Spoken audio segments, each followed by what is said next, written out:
Pengadilan Negeri Subang gelar sidang lanjutan dengan agenda sidang nota pembelaan atau pleidoy dari terdakwa SHM alias Encu dalam perkara pencabulan pada Selasa tanggal 20 Februari tahun 2024. Seperti biasa sidang ini dipimpin oleh Majelis Hakim Muhammad Iqbal, Hakim anggota Muhammad Hidayatullah dan Ripka Novita Bontong, Panitera pengganti Fran Arianta SH dan bertindak selaku Jaksa Penuntut Umum Finrados YMSH dan Laksmi Mahavira Nitisari SH. Usai sidang penasehat hukum SHM Aneng Winengsih kepada Perak TV menerangkan bahwa inti dari isi pleidoy tersebut banyak sekali dugaan kejanggalan dalam perkara ini, dimulai dari keterangan saksi pada BAP kepolisian yang tidak sesuai dengan fakta persidangan.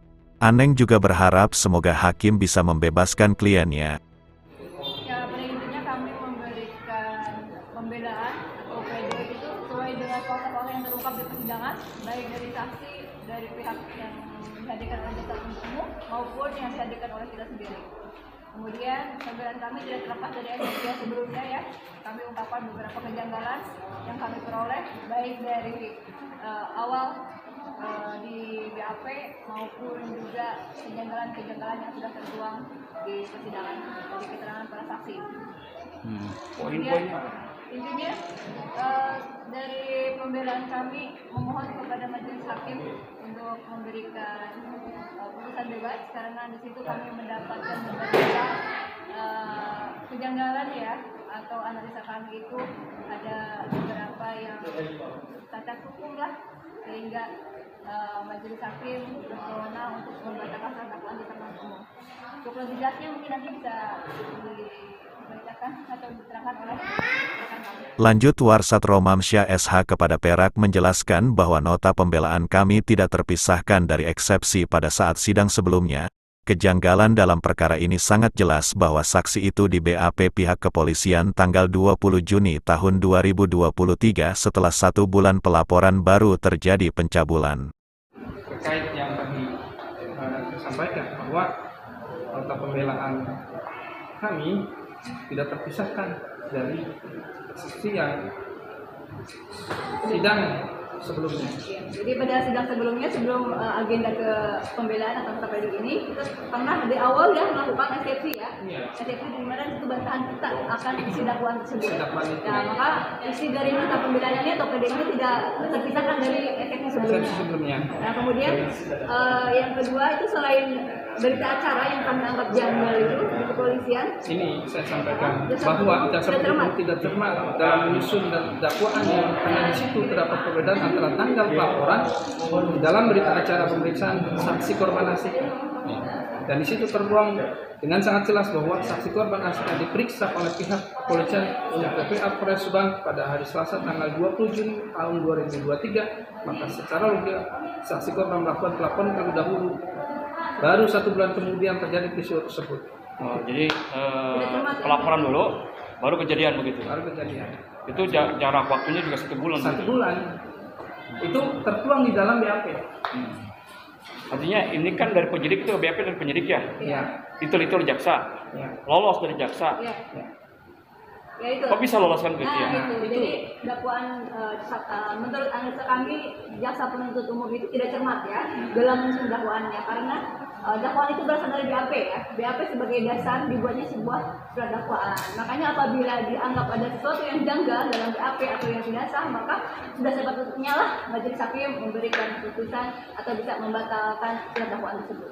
Itu salah satu yang kami masukkan dalam permohonan kami.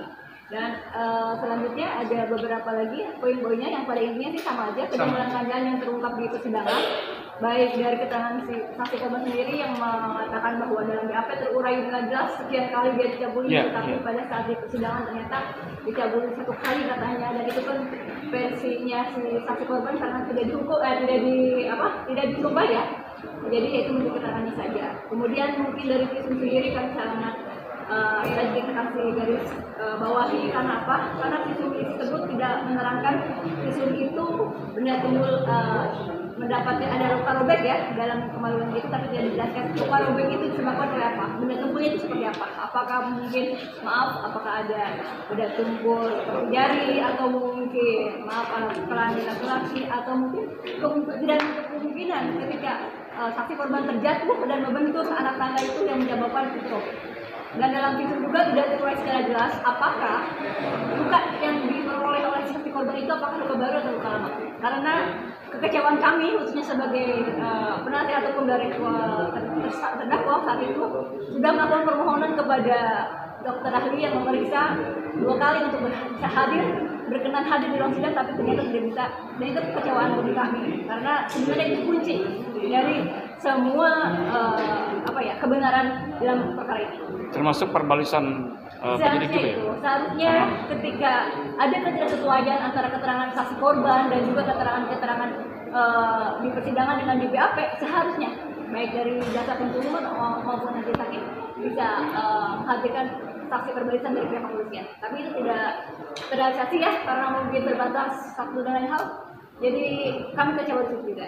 Jadi pada intinya dalam nota pembelaan ini selain ada tindakan-tindakan atau tidak cermatnya dari jaksa penuntut umum, kami menguraikan fakta-fakta yang terungkap di persidangan dan akhirnya kami memohon kepada majelis hakim untuk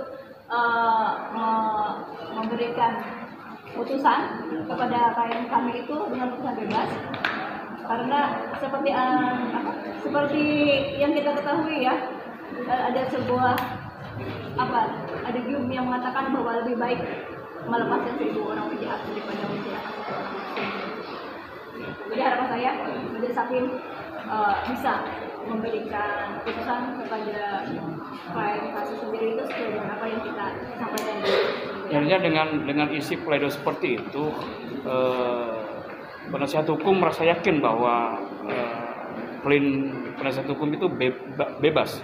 Harapan saya berharap klien saya yang saya dampingi dari awal sampai akhir itu mendapatkan putusan sesuai dengan apa yang saya harapkan, yaitu putusan bebas, karena kami yang mengikuti perkembangan sidang dari awal sampai akhir cukup jelas sekali ya. Kalau seandainya kita bisa menyaksikan semuanya, sini beberapa kejanggalan yang luar biasa. Artinya kalau saya tanya keyakinan dari teman-teman dari PH ini, yakin 100% kalau melihat fakta-fakta persidangan BAP segala rupa, termasuk juga proses hukum dari mulai polisi sampai dengan kejaksaan sampai dengan pengadilan, itu yakin berapa persen harus dibebaskan kliennya? Harus dibebaskan. Berapa persen?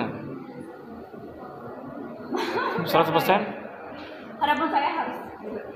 Harapan terbesar saya tidak bisa mengukur, tapi harapan terbesar saya, makanya saya tuliskan apabila mungkin saya berharap majelis hakim bisa membebaskan karena saya terdapat kejanggalan.